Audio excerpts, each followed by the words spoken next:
Ok, salut à tous. Aujourd'hui, je fais une vidéo courte pour vous parler des étirements avant la séance. Est-ce que les étirements avant la musculation donnent le cancer? On va voir ça tout de suite. Je suis tombé sur une petite vidéo, une petite illustration de Yann Lemeur qui fait des illustrations d'études. Donc elles sont en anglais, je vous la mets à l'écran.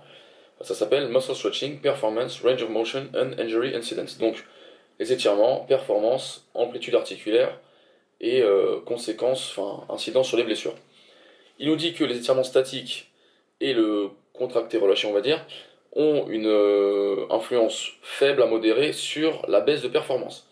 Il nous dit aussi que cette baisse de performance, elle est plus forte sur les étirements de plus de 60 secondes que sur les étirements de moins de 60 secondes, et que mais que la plupart des études n'incluent pas d'activation dynamique juste après les étirements, et que les tests sont faits environ 3 à 5 minutes après les étirements. Donc, comment ça marche? On va étirer un muscle forcément dans leurs études en général, on étire un muscle longtemps, en statique, beaucoup trop longtemps même, 60 secondes, des fois c'est plus de 3 minutes, j'ai vu des études de plus de 3 minutes, et juste après, on demande au muscle de se contracter, et on étudie les niveaux de force. Donc évidemment, il ne faut pas être sorti de Saint-Cyr pour se comprendre que si on étire un muscle très longtemps et que juste après, sans réactivation, sans rien faire derrière, on demande un niveau de force élevé, c'est mort. On a tellement baissé le tonus sur le muscle qu'après, pour réactiver les unités motrices, c'est compliqué. Mais ce qu'ils ne disent pas, c'est que toutes ces études-là, elles sont donc faites sans activation post-stretching. Ce que moi je fais. Donc ce que je fais en général, c'est que je m'étire au début de ma séance, que ce soit ma séance rugby ou séance musculation ou sprint, ce que vous voulez. Je m'étire au début. Donc je fais d'abord un échauffement, enfin un échauffement plutôt cardiovasculaire.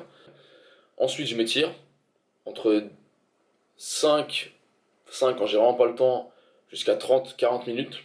Vraiment, des fois je fais, surtout en début de saison, 40 minutes d'étirement. Après je réactive le système musculaire sur des étirements dynamiques, soit je refais des choses des mouvements plus toujours dynamiques, hein, balistiques, etc. Pendant, je sais pas, 3-5 minutes. Généralement j'aime bien faire des swing kettlebell, je sais pas, des pompes claquées, quoi que ce soit, mais des trucs pour remettre un peu le système en route, parce que j'en parlais avec d'autres, avec des coachs ou d'autres pratiquants, ils aiment bien les effets des étirements avant la séance, sur le long terme, mais ça les endort. Et ça, je le comprends, et c'est vrai que ça peut endormir parce que on passe sur le système nerveux enfin, on va dire, on coupe un peu le système nerveux et on passe sur le système parasympathique. Et donc là, ça nous endort un peu. Bien, c'est ça ou pas?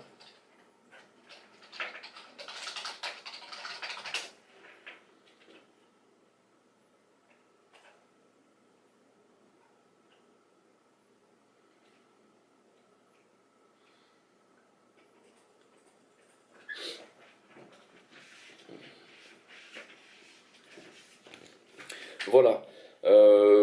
Donc, comme vous le voyez, les étirements ne donnent pas le cancer. Et dernière chose, un point avec lequel je ne suis... Enfin, c'est pas que je suis pas d'accord, mais c'est qu'on peut pas savoir. Point numéro 6. Les étirements n'ont pas d'effet clair sur les blessures. Moi, pour moi, je suis convaincu que parce que je l'ai expérimenté sur moi déjà depuis quasiment un an, enfin non, moins d'un an, mais plusieurs mois.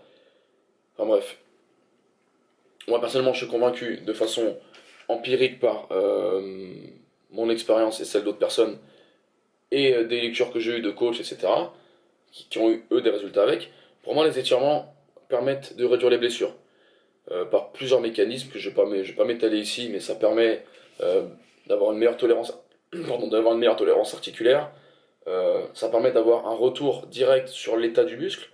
Si on s'étire et qu'un jour on voit que par exemple bah, celui-là il est très tendu, on va peut-être plus l'étirer un peu. Ça permet d'avoir un retour direct sur son état de forme.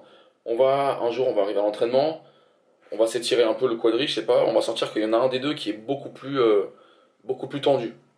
Qu'est-ce qu'on peut faire? On prend une petite balle de massage vite fait, on se masse rapidement, on se rétire un peu plus, on essaie de faire passer la tension. Ou tout simplement, on va s'étirer, on va sentir qu'on a des muscles qui sont beaucoup trop tendus, pardon. On va pas les entraîner autant qu'on aurait dû faire dans le programme. C'est plein de choses comme ça. On augmente l'amplitude du mouvement. Donc l'amplitude du mouvement, c'est comme moi je prends à chaque fois la métaphore de la voiture. on a des suspensions. Si on a ça de suspension sur une voiture, à chaque choc, la voiture elle va taper les roues, taper le sol, et c'est là où ça casse. Si on augmente la suspension, donc en étirant le muscle, en ayant une meilleure souplesse articulaire, on a plus de marge de manœuvre en fait. Et souvent c'est plutôt la cheville. Si la cheville, on a ça d'amplitude, comment je peux faire modéliser la cheville? Si on n'a pas assez d'amplitude sur la cheville, en sprint par exemple, dès qu'on va poser le pied au sol, on n'aura pas assez d'amplitude vers l'avant. Le tibia va pas pouvoir avancer assez vers l'avant sur le sol. Et donc là, ça peut, déjà de 1, on a moins de ressorts, donc la fameuse suspension. Non, ça marche pas. Et on a plus de chances de blessure, parce que sur une fatigue, sur un mauvais appui, ça pète plus facilement. En fait, ça donne une meilleure tolérance. Quand on est plus souple, il y a une meilleure tolérance. Ensuite, on va dire, oui, mais quand on est trop souple, c'est dangereux. Trop souple, c'est hyper laxe. À part si vous êtes hyper laxe, on n'est jamais trop souple, c'est pas possible. Moi, j'ai jamais vu un coéquipier rugby qui était trop souple, ça n'existe pas. J'ai jamais vu un powerlifter trop souple, ça n'existe pas. Enfin, à part ceux qui sont hyper laxes, j'ai jamais vu de personnes trop souples. Ça n'existe pas. Ça, faut arrêter ce mythe. Donc, on n'est jamais trop souple et la souplesse, c'est peut-être la seule qualité qu'on peut pas entraîner en excès. Vous serez jamais blessé de faire trop d'étirements, ça c'est pas possible. Et la dernière chose, sur le point numéro 6, les études ne peuvent pas renseigner, pour moi, sur leur incidence sur les blessures. Il y a tellement de paramètres qui rentrent en compte que c'est pas avec une étude sur 20 sujets dans différents. Enfin, souvent ils prennent quoi? Ils prennent 20 sujets sur des étudiants d'université américaine, donc des collèges, je sais pas quoi, 20 sportifs de sports différents. Le protocole d'étirement, on le connaît pas, on sait pas ce qu'ils font. En général, en plus ça change tout le temps parce que des fois c'est des étirements avant, mais qui sont beaucoup trop longs et après ils font comme là, ils font les étirements très longs, pas de réactivation derrière, ils font leur séance.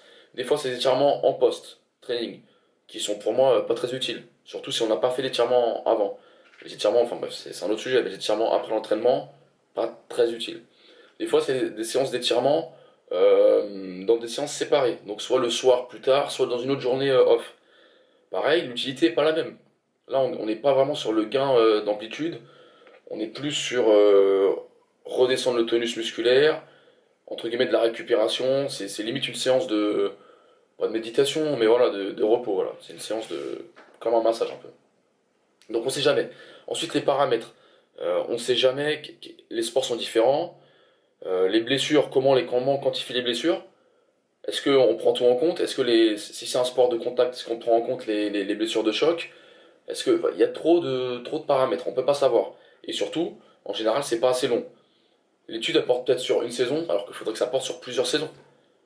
Ça peut, mais c'est généralement pas en 1 ou 2 mois qu'on arrive à combler peut-être 10 ans de non-étirement. Un mec qui est très très raide, c'est pas en le faisant s'étirer 1 ou 2 mois et en regardant les résultats sur 1 ou 2 mois qu'on va savoir si les étirements statiques avant une séance c'est bénéfique aux blessures. Donc voilà, je pourrais m'étaler encore très longtemps sur les étirements parce que c'est un sujet qui fait beaucoup débat.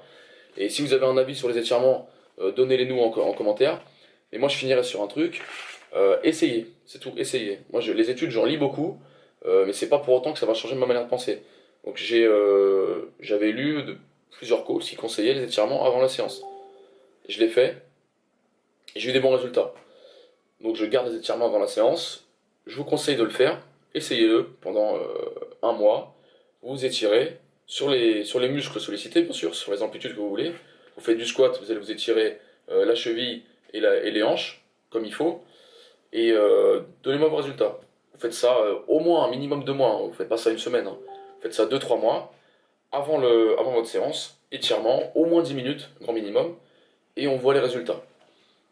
Et comme ça après vous saurez si ça vous convient ou pas, sans regarder les études qui vous disent que ça marche. Voilà, ciao, plus tard. It's all on my mind, yeah, all of the time.